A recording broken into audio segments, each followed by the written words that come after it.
Hello, everyone. Welcome to another episode of What's Up New London. I am your host, Steve, coming to you from the WUNL studio. I hope you'll stick around. I've got some local news, some community events, and we'll take a little look back at some New London history. All coming up on What's Up New London. First up in local news, Monday evening, Village Council approved the third and final readings of two ordinances. The first ordinance vacates an alley between High and 3rd Streets. It was just recently recognized that this alley wasn't vacated years ago when most of the alleys around town were vacated.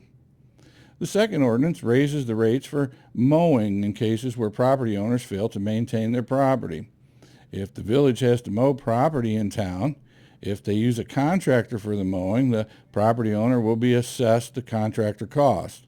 If village employees perform the mowing, they'll be billed at a rate of $100 for the first hour and $100 for every hour or partial hour after that.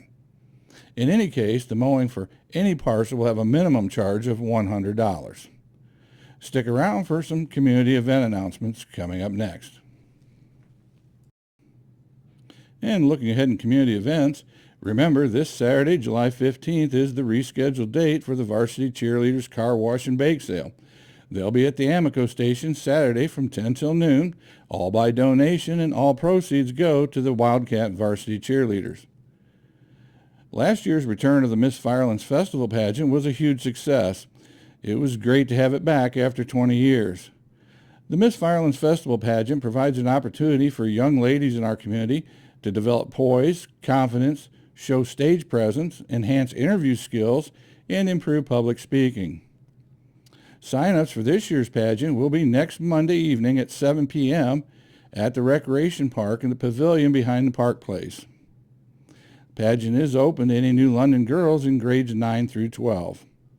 This year's pageant will be conducted Saturday, August 19th, to allow this year's Miss Firelands Festival to reign throughout the Labor Day weekend activities. Also next Monday, the concert at the Gazebo Series continues with Caitlin Spiker providing the entertainment from 6 to 8 p.m. and Mellow Yellow Pizzeria with food and refreshments. And don't forget, Saturday, July 22nd, Inspire New London will host Christmas in July uptown from 3 to 7 p.m. Also on the 22nd, Rockin' the Rez is back. Local band Tarp will play from 3 to 5 p.m. Bon Jovi tribute band Wanted will play from 5:30 to 7:30. And backed by popular demand, the Journey tribute band Escape will play from 8 to 10, followed by fireworks over the water. Food vendors and beer tent on site, so no outside alcohol. Coolers will be checked. Tickets are just $15 for adults and $5 for those 15 and under. Pre-sale tickets are available at Gilbert's Hardware and the New London Reservoir office. Coming up next, a look back at some New London history.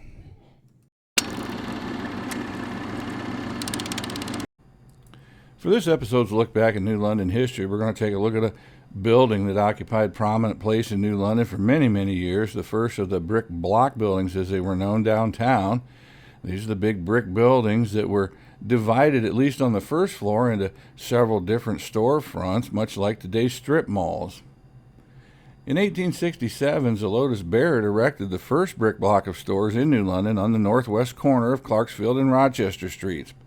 It was noted during excavation for the foundation that the water table in that area was very high and it constantly filled with water. This might have served as a warning of problems in the future. Many businesses and different proprietors moved in and out of the storefronts over the years. It was noted in the Red Book that in 1871 an M. Cookingham occupied part of the building and told readers in the local newspaper that no one sold boots and shoes any cheaper than he did or paid more for furs and hides, and that he looked after his business, that he had the best boot and shoemaker, E.R. Moore, in the area. In 1872, the block escaped possible destruction when a fire at the livery burned so hot that it broke windows in the building. The New London Record occupied an office space behind Knowlton Shoe Store from 1879 to 1880 before they moved to a room over the National Bank seeking better lighting. Also in 1880, the hallway was widened, adding to the appearance and convenience of the second floor. It's noted in the Red Book that in 1882, a skating rink occupied part of the third story.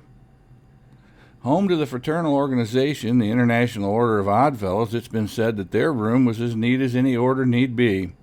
There was fine furniture, Brussels carpet, and a fine chandelier. The foundation was made of stone quarried at the Curtis Quarry along Buck Creek at Hereford. By 1908, some of the stones had begun to crumble, causing the walls to bulge in places. Necessary repairs were made, avoiding another threat to the block structure.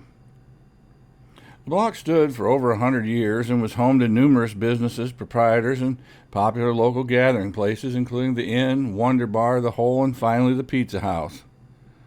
The Barrett Block was a prominent fixture in New London and withstood threats of fire and foundation for more than a century, but Father Time caught up with the block in the early morning hours of April 14, 1988, when the building partially collapsed. That marked the beginning of the end for this prominent structure, New London's first brick block of stores. And that's this episode's look back at New London history. Well, folks, that's it for this episode of What's Up New London. I hope you found it entertaining. Hope you'll be back next time. If you have community events or news items you'd like to hear announced or discussed, be sure to let me know. And as always, until next time, stay safe and God bless the United States of America.